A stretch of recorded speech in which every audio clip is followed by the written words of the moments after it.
Hi friends, welcome to my channel Dhanekula పద్మతో. పంచభూత లింగాలు ఎక్కడున్నాయి, వాటి విశిష్టత గురించి మనం తెలుసుకుందాము. నా ఛానల్ని కనుక మీరు ఫస్ట్ టైం చూస్తున్నట్టయితే సబ్స్క్రైబ్ చేసుకుని బెల్ ఐకాన్ క్లిక్ చేయండి. వీడియోలోకి వెళ్లే ముందు మీకు ఒక మంచి మాట, నాకు తెలిసిన మంచి మాట చెప్దాం అనుకుంటున్నాను. భగవంతుడు ఎప్పుడూ మనల్ని చూస్తూనే ఉంటాడు, మన కర్మలను బట్టి మనల్ని కాపాడుతూనే ఉంటాడు. భగవంతుడు ఏది ఎప్పుడు ఏ రూపంలో మనకు అందచేస్తాడు అనేది మనం అర్థం చేసుకోలేము. మనం మంచి పనులు చేస్తూ ఉంటే మనకు భగవంతుని అనుగ్రహం కలుగుతూనే ఉంటుంది అన్నమాట. పంచభూత లింగాల గురించి మాట్లాడుకుందాం కదా. మన జీవనానికి ముఖ్యమైనవి గాలి, నీరు, ఆకాశం, భూమి, అగ్ని. వీటిని మనం పంచభూతాలు అంటాము. శివుని అనుగ్రహం కోసం పంచభూత లింగాలుగా మనం పూజ చేసుకోవటానికి వీలుగా పంచభూత లింగాలుగా ఆవిర్భవించాయన్నమాట. అవే దక్షిణ భారతదేశంలో ఈ పంచభూత లింగాలు ఉన్నాయి. దక్షిణ భారతదేశంలో తమిళనాడులో 4, ఆంధ్రప్రదేశ్లో 1 ఉన్నాయన్నమాట.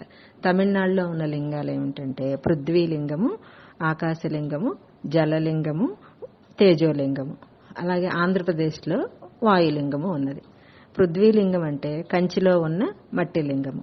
దీన్ని ఏకాంబరేశ్వర స్వామి కూడా అంటారు. ఇది పార్వతీదేవిచే ప్రతిష్ఠించబడింది అని చెప్తారు.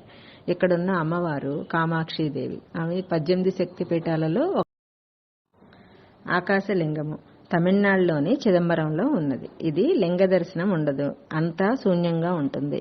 అందుకని చిదంబర రహస్యం అంటారు. ఇక్కడ శివుడు ఆనందంతో నృత్యం చేస్తారు కాబట్టి నటరాజ స్వామి రూపంలో కొలుస్తారు. ఇక్కడ అమ్మవారు శివకామ సుందరి అమ్మవారు. జలలింగము తమిళనాడులోని తిరుచినాపల్లి సమీపంలో జంబుకేశ్వర క్షేత్రంలో ఉంటుంది.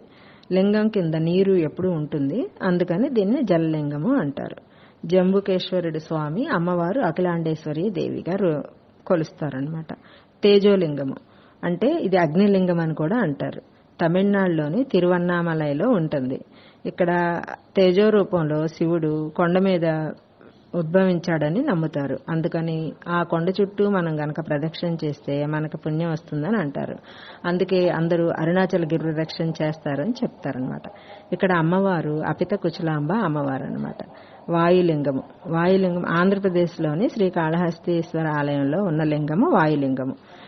శ్రీకాళహస్తీశ్వరుడు అంటే సాలెపురుగు, పాము, ఏనుగు శివుణ్ణి పూజించటం వలన ఈ స్వామికి శ్రీకాళహస్తీశ్వరుడు అని పేరు వచ్చిందనమాట. ఇక్కడ అమ్మవారు జ్ఞాన ప్రసూనాంబ దేవి. లింగానికి ఎదురుగా ఉన్న దీపం రెపరెపలాడుతూ ఉంటుంది కనుక దీనిని వాయులింగము అని అంటారనమాట. ఈ పంచభూతాలని కలిపి పంచభూత లింగాలు అంటారనమాట. మనం శివరాత్రి రోజు ఈ పంచభూత లింగాలను దర్శనం చేసుకుంటే ఎంతో పుణ్యం లభిస్తుందని అంటారు. పరమశివుని కరుణా కటాక్షాలు మన మీద ఉంటాయని అందరూ అనుకుంటారు. అలాగే పరమశివుని కరుణా కటాక్షాలు మీ అందరి మీద ఎల్లప్పుడూ ఉండాలని కోరుకుంటూ వీడియో కనుక మీకు నచ్చినట్లయితే లైక్, షేర్ అండ్ సబ్స్క్రైబ్.